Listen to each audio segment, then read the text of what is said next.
excited there are people streaming.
Sarah, in case you all know me.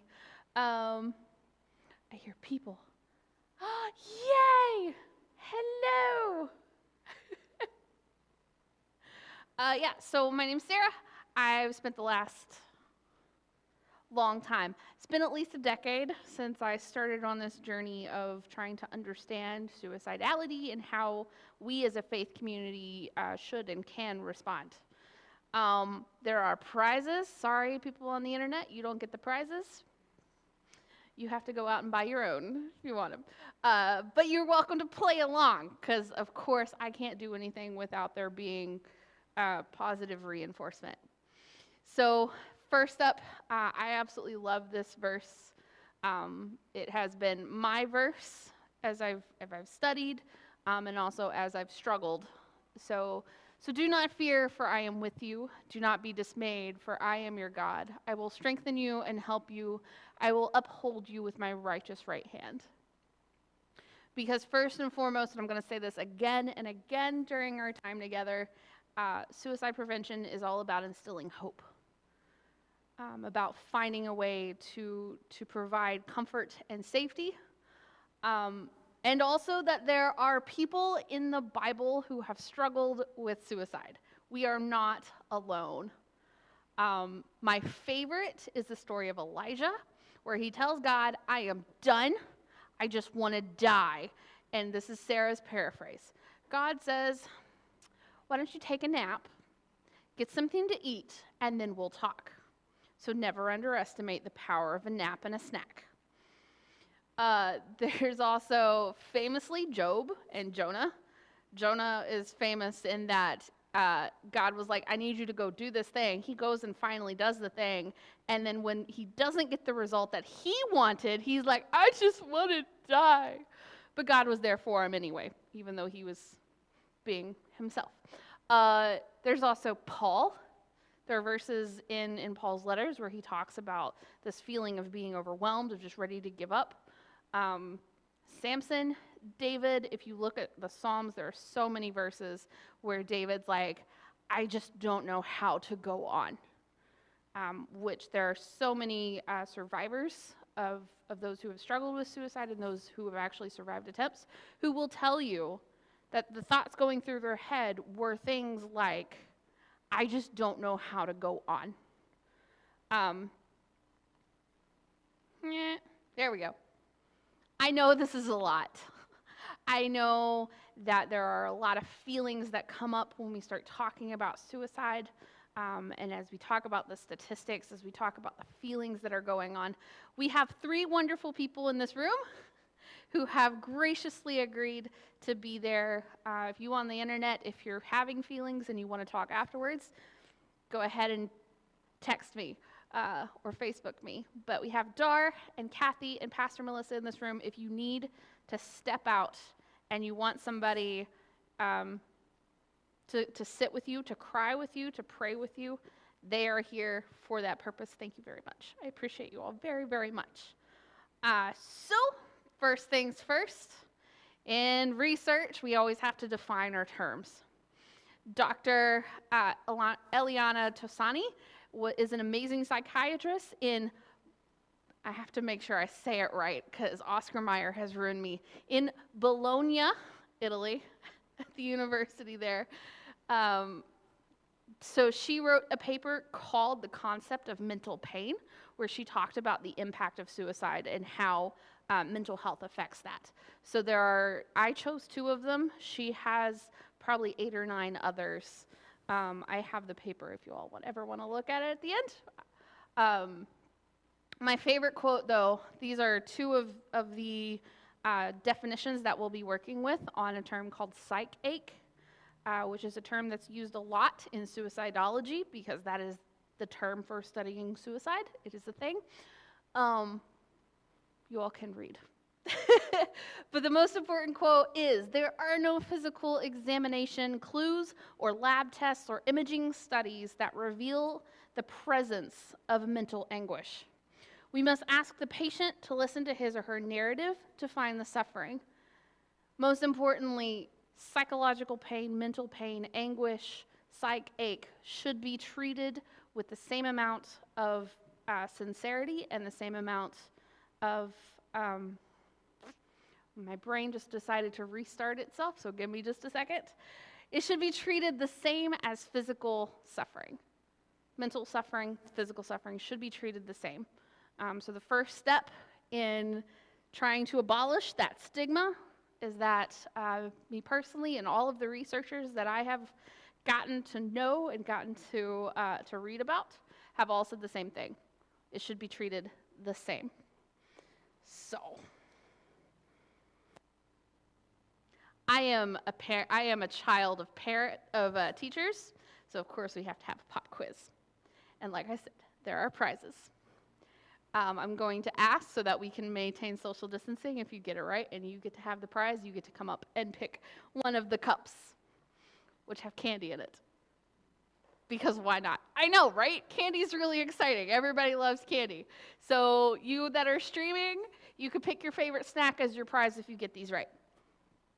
Okay, so first question is, most Americans think suicide is preventable. If you can guess the percentage of Americans who think this is true, you get a prize. Within 5%. 35% think that it's preventable. Okay. Okay, 65% think it's preventable. Anybody else want to try? 70%? 80%? Shay or Jessica? I've actually told you the percentage. I gave you an advantage. Do you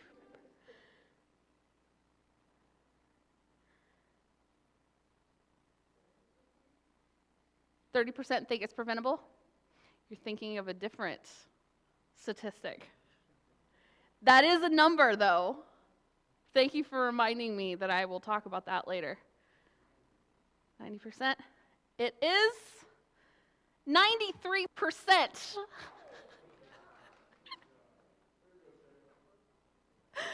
93% of Americans believe that suicide is preventable. Fantastic. All right. Suicide is the blank leading cause of death among 15 to 24-year-olds.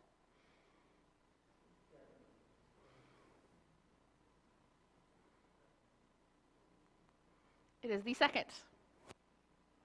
Come on, Bobby. You packed them, so you've heard this before.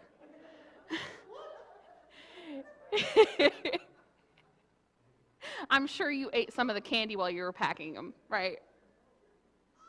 Yeah. It is second only to accidental death, and the numbers in this age group have increased by as much as 60% over the last 20 years.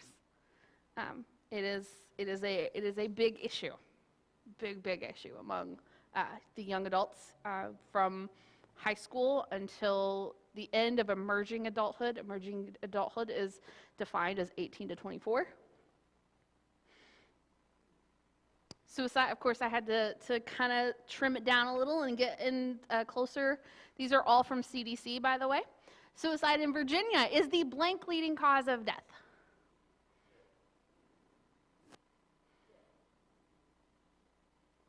So the 2nd, the 5th, the 9th, or the 15th?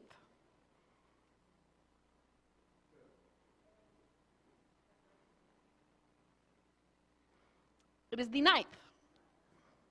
110 out of every 1,000 deaths by suicide are by suicide in this state. So, yeah, believe it or not, so this is a really cool statistic. Suicide over the course of the last year in 2020, suicide actually decreased. However, over the last several years, it has steadily been increasing. It is still overall increasing, but a little interesting statistic, the CDC found that deaths by suicide actually decreased over 2020 because COVID. Because we're all suffering together. It's about suffering, so we are all in this together. So even though you're isolated, you're still like, yeah, but everybody's isolating right now. So a few more statistics. Oh, hey, let's check at that.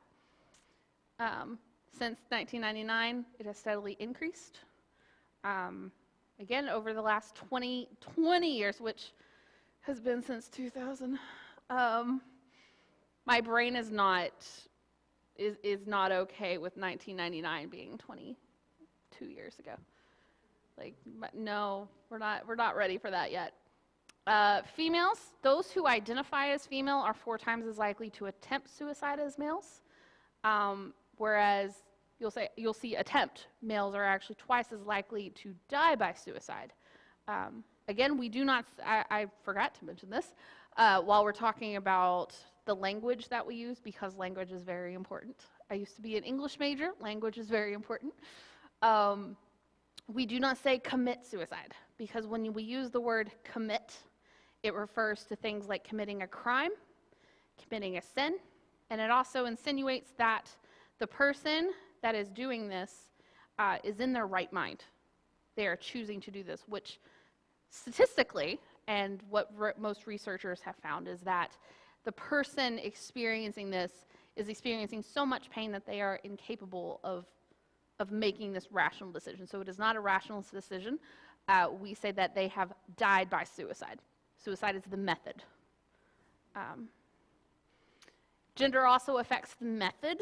I didn't want to go into too much detail. You can, if you're interested.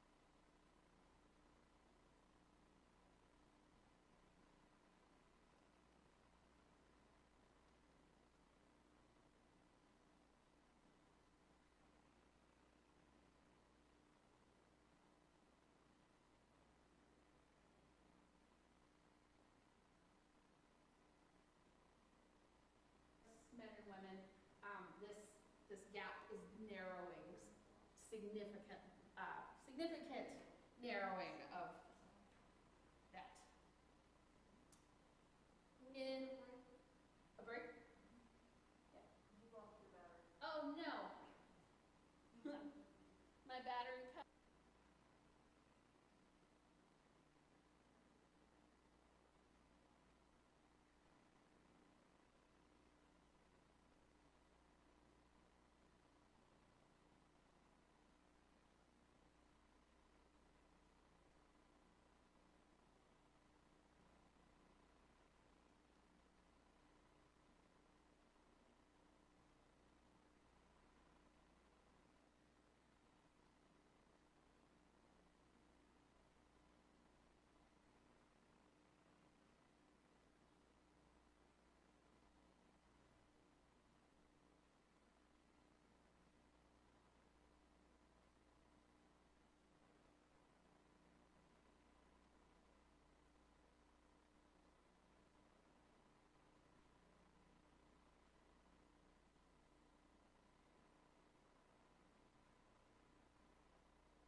Okay, can you hear me now?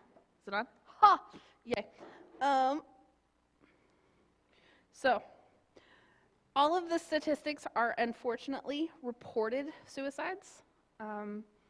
The very sad fact is that, do you remember what the 30% statistic was for a piece of for the cup of candy?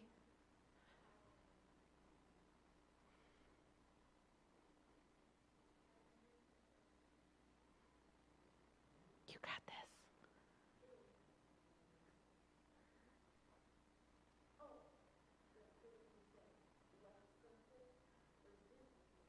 30% did. Yeah, you're absolutely right.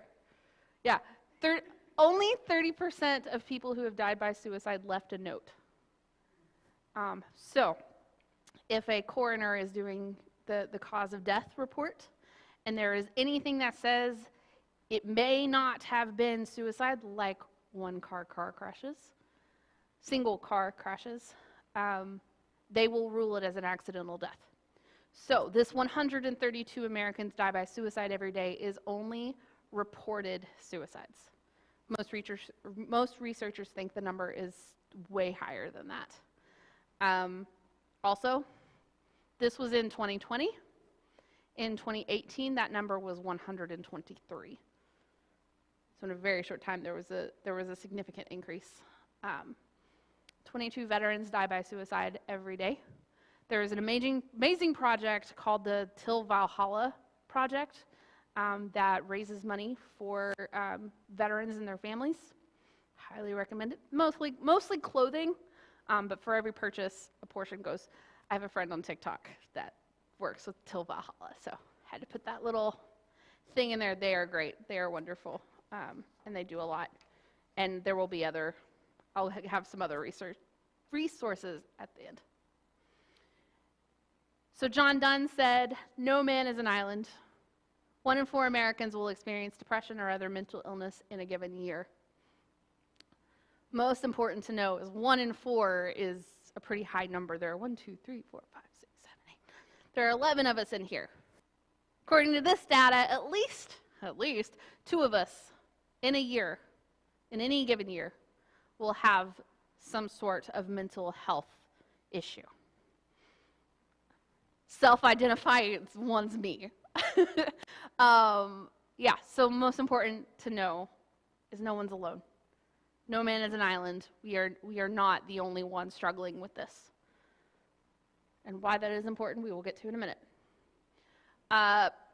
Prevalence of suicidal thoughts, suicidal planning, and suicide attempt is significantly higher among adults aged 18 to 29 than adults 30 and over. So that is the thoughts and the planning and the attempts. Those are not people who have died by suicide. Those are the people who have at least thought about it.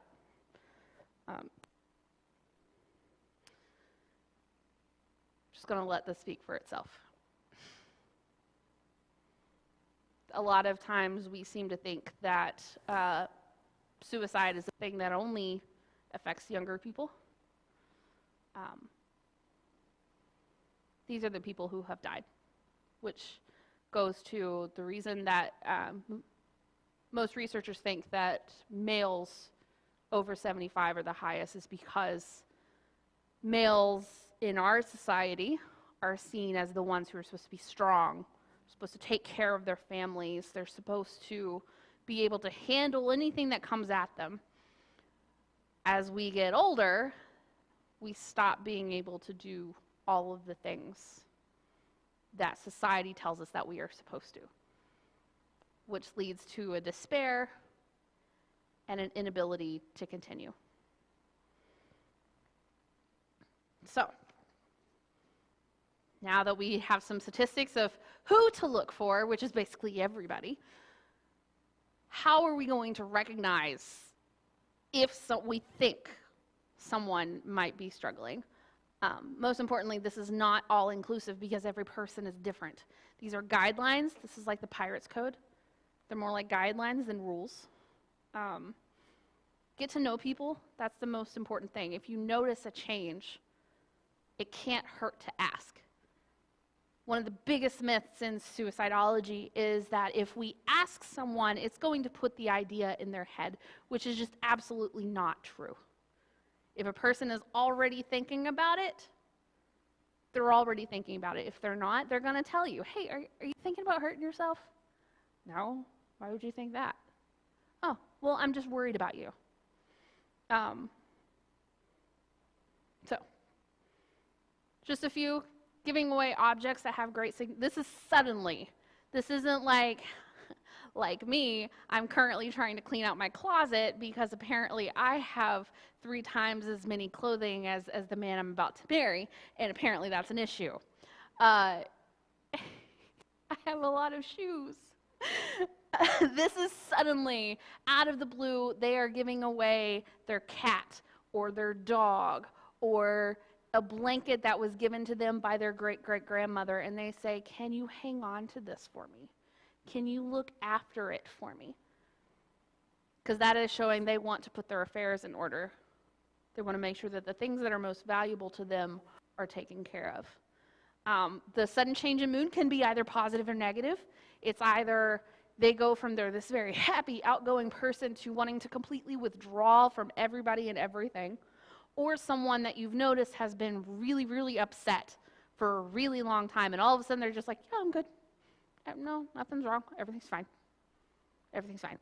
Now, again, that doesn't automatically indicate suicidality. However, it doesn't hurt to ask. And we'll get how to ask in a bit. Changes in sleep, either sleeping too much or not sleeping enough. So sudden, like all of a sudden they're not sleeping for days on end, or I just want to curl into my bed and sleep for days. Now again, part of the reason why I went down in 2020 is everybody wanted to do that. Direct or indirect talking about suicide can be things like, I just don't want to go on anymore. I can't see my life turning out any better. I can't go on. Or saying, I just want to die. It can be blunt, it can be indirect, which is, again, get to know people.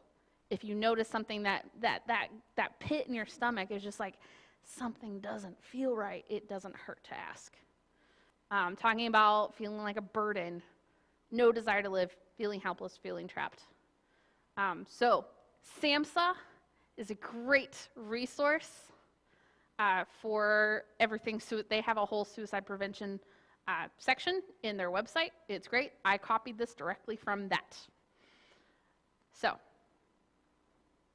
risk factors are the things that you start to see this, that's what they're struggling with, and so you're like, okay, like, I know you just broke up with your boyfriend, and, you know, like, that was a really traumatizing time for you. Are you okay? History of trauma is a big one. Again, these are not all-inclusive. However, on the flip side, there are protective factors.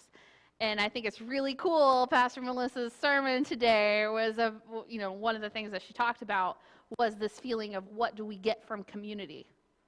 Well, community and a strong sense of your spiritual beliefs, a strong connection to your spiritual family is one of the biggest protective factors, which is why noticing when someone is withdrawing from all of that and saying, I just don't have time. Well, just some of us don't have time, legitimately. However, it doesn't hurt to be like, I'm worried about you. Are you okay? This man is brilliant. The book is intense, and it is packed full of information. If you need something to read that will be both educational and help you sleep at night, this is a great resource. Thomas Joyner said that there are 3 things that are necessary and sufficient for a near fatal or the term that we used to use was completed suicide. I also don't like that because it insinuates that if you do not die by suicide, that you have somehow failed, which is continuing to attribute to this sense of I am a burden. So the 3 things are perceived burdensomeness, which is I am a burden. Thwarted belongingness, I do not belong, or I'm worth more dead than alive. who would miss me if I was gone. My family would be better off. Again, self-disclosure, I am also a suicide attempt survivor. One of the biggest things for me is I seriously thought that my family would be happier and that my biological mother couldn't use me as a pawn if I were gone. So for me, the thwarted belongingness was my family. I don't fit in with my family anymore. So the best thing to do is take myself out of the equation. Because suicide is not selfish. It is actually the exact opposite. You are so concerned with making everybody else happy that you are willing to do absolutely whatever it takes, which leads to the acquired capability, which is I am not afraid to death, which I am not afraid to die, which is why suicide among veterans is so high. Because when you have faced death, faced fear day after day after day, there comes a point when you're like, what difference would it make? Which is heartbreaking. So, that's a lot of information. Everybody take a deep breath. That's a lot. So what do we do with this information? Now that we have it, what on earth can we do? Which I'm so proud of our youth. They, 2 weeks ago? 2 weeks ago when we did our suicide readers theater, it was one of our questions. So what can we do? Well, you are not allowed to die right now. First important thing is to listen without judgment. It seems self-explanatory, but sometimes when we come into every conversation with a sense of bias. We come in it from our experiences, from our beliefs, from the things that we hold dear in ourselves. So every conversation that we have. But when someone is coming to us with this very sensitive, very deep part of themselves, the most important thing to do is to just be like, I love you and I'm just here and I want to help you. So listen without judgment. I need 2 volunteers because I have 2 cups left. Can I have 2 volunteers? Okay, Zach. Darn, who's going to eat all that candy? Joanna, you want to do it? Okay. Zach.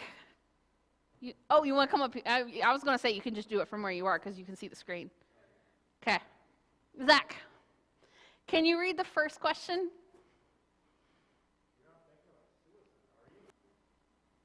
Okay.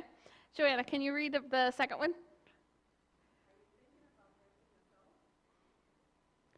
Pretty big difference. What is the main difference in those 2 questions? Zach.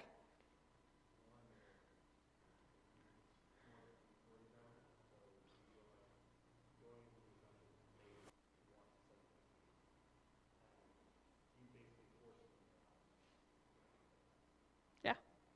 Anybody else have thoughts about the difference?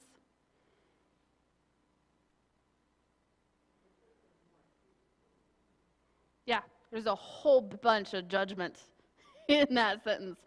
It also insinuates a person who is feeling suicidal may be feeling like no one cares about me. No one wants to listen. It goes back to Kevin Hines. I love Kevin Hines. Man, it's a genius. And I'm so glad he's still here. Kevin Hines says, if one person had just looked at me, it could have changed the outcome. If one person had smiled and said, are you okay? You look upset. There are some places that have these big bridges that they have people and their only job is to walk back and forth on those bridges, to look for people who may be in distress and be like, hey, are you okay? You seem like you're upset. Can we talk? If you come to somebody and you're just like, I've had a bad day and oh my gosh, now you're upset, what else is there? You're not thinking of hurting yourself, are you? No, I'm fine. Versus, are you thinking about hurting yourself? I'm worried, I'm concerned. I want to talk about this. You are worth my time. That is one of the most important things, is making sure that one of those three things can be taken care of. So stay with them, or make sure that they're in the company of someone who can keep them safe, and remove the means, if it is safe to do so. Very important. Remove the means that they have to hurt themselves only if it is safe for you to do so. This is the point when I say this is the number that everyone should have in their phones. This is the National Suicide Prevention Lifeline. The cool thing is you can also Google Suicide Prevention Hotline, and it will give you a chat function. Or, so the other really cool number, if you text 741-741, that is a chat line, and they will immediately connect you with someone who is trained in suicide prevention, who can get them connected with the immediate resources. If you are not in a safe place to either remove the means or to keep them safe, if they are like, no, I'm done, this is it, I've decided, don't, I know it makes us uncomfortable to say this, call 911. I know in Pennsylvania, I had an experience with some state troopers. I had a client who was a danger to herself and to me, who attempted to jump out of my car on a highway, going about 65 miles an hour. And she was like, nope. This amazing state trooper came up. He had his hand right here, because all he heard was that there was a dispute on a highway and someone was trying to escape from another person. So he had his hand right here, because he's like, you better believe I don't know what I'm getting myself into. And I'm sitting there, I'm on the phone with my supervisor, and I'm shaking. My whole body is just like, oh, she just tried to jump out of my car. And he's like, what's going on? And I was like, oh, please don't shoot me. They managed to get her safe because I was not in a safe space in that moment. I needed somebody who was trained. You can ask for someone who is trained in crisis intervention. Please ask for somebody who's trained in crisis intervention, and they will give them the option. Are you willing to go, or do we need to take you? Again, don't endanger your own safety to protect someone else. Ask for help. Don't be afraid to ask for help, because a lot of times they are not in a place where they can ask for help. So you may have to ask for them. Stay safe. Most importantly, it is about hope.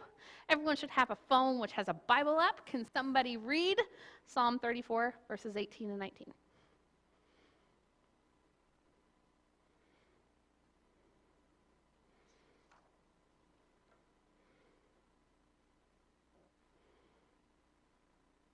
And then if somebody else can read, can look for Romans 8, 38 and 39, which is my other life verse.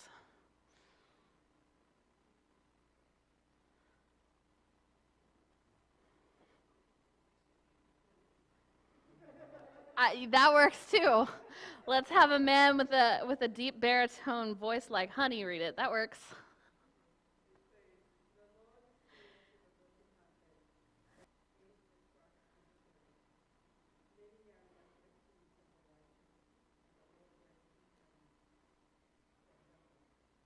Yeah. And Romans 8, 38 and 39.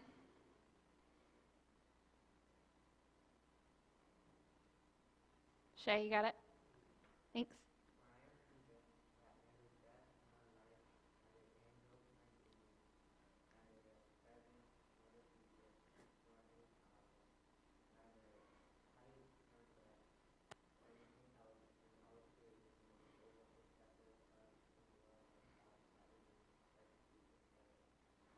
Amen. Most important, it is about hope. It is about instilling in a person, which if you are comfortable talking about your faith, this is the point when you can say, do you know that there is absolutely nothing that you can do to separate you from the love of God? It doesn't matter how upset you feel, or, how you feel is valid. However, no matter how you're feeling right now, no matter how much you think that the whole world hates you, the most important thing is that God loves you more than you can possibly comprehend. A friend of mine, when I was in a very not safe space, sat me down and said, Sarah, do you believe that God is all powerful? I was like, well, yeah. Do you believe that God is all knowing? Well, he's God. Yeah, that is literally the point. And she said, then why would God create you and think that you're not worth it? And I had to kind of be like, I'm sorry, what? That gave me the hope that I needed to get through that day and the next day and the next day. So whatever you can do in that moment to protect them and to protect yourself, because again, don't put yourself in danger. That is what a person, from our perspective, from our asking God to come beyond, to see beyond what we can see and to show us how we can help that person in that moment. So, resources. These are some awesome ones. There's also there's NAMI, which is the National Alliance for Mental Illness. They always have a local chapter that they are always looking for people to volunteer in some way, shape, or form. There's also the Suicide Prevention Resource Center, which if you are a Methodist, you know this acronym. It is SPRC. It is sprc.org. The Hope Line is incredible, and as the Director of Youth and Young Adult, I highly recommend the Hope Line because it is specifically designed for teens and young adults, and it has everything from mental health, substance abuse, anxiety, sexual health, dating, bullying, and so many other things that I didn't have the hand strength to write, all from a faith perspective. Because again, it is about instilling hope in other people. There's also, in 2009, a group of interfaith people came together, and they were people who were part of Seventh-day Adventists, Mormons, United Methodist, Muslim, or people, Islam, and there's another one, Baptist, that's the other one. They all got together and they're like, we need to release a statement. It is online. All you have to do is Google Interfaith Dialogue. It is 65 pages, so I was not going to print it off today. I do have a portion of it if you want to look at it as far as what the United Methodist stance was, because we are Methodist. And also the Methodist Church released a statement in our book of discipline on where we stand on suicide, which is essentially that every person was created by God, known by God, and we do not wish for any person to die. However, we also acknowledge that suicide is something that comes from a deep pain. And so our job is to instill hope in those around us and to show them that they can get through it and connect them with resources who are better equipped than we may be. Because I'm the first to admit I am not a therapist. I do not have a master's degree in any way, shape, or form yet that allows me to do that. However, I do know people, and I'm like, let me take you. We will go hand in hand, maybe gloved because of COVID. We will go hand in hand, and I will take you there. But I just want to make sure that you're safe. That's the most important thing. All right. Questions?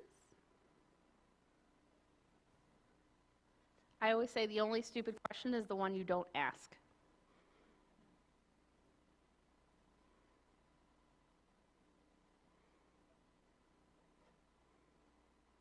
Awesome. Okay, so I have a video because this has been really heavy.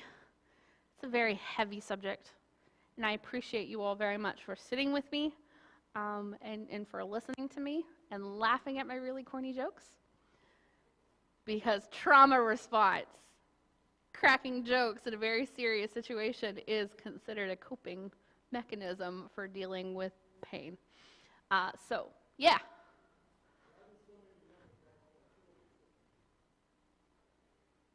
So Thomas Joyner said that there are three things. I am a burden, no one cares, and I'm not afraid to die.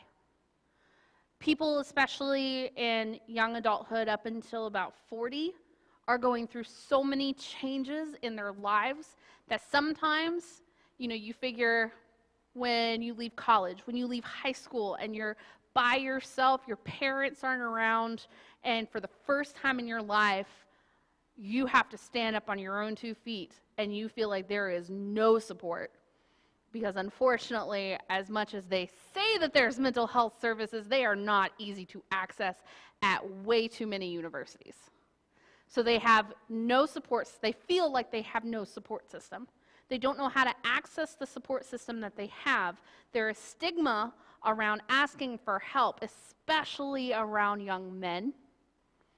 I have to be strong. I can't show weakness. I can't ask for help. Women, we internalize everything. We're like, no, I have to be strong. My friends are going through hard times. I can't. And so we internalize all of that. And it becomes this, I only have one option. Did I answer your question? It's a good question. Thank you for asking it. Other questions? Okay, well, in 2014, this amazing woman, she was studying for her master's at the Academy of Art in San Francisco, and her name is Alice Zhu. She created this beautiful illustration of what hope looks like, and it's called Soar, and I hope you enjoy it, and that will end our time together. And as always, you are welcome to ask more questions. If you want to talk more personally, that's fine. Thank you very much for listening.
you.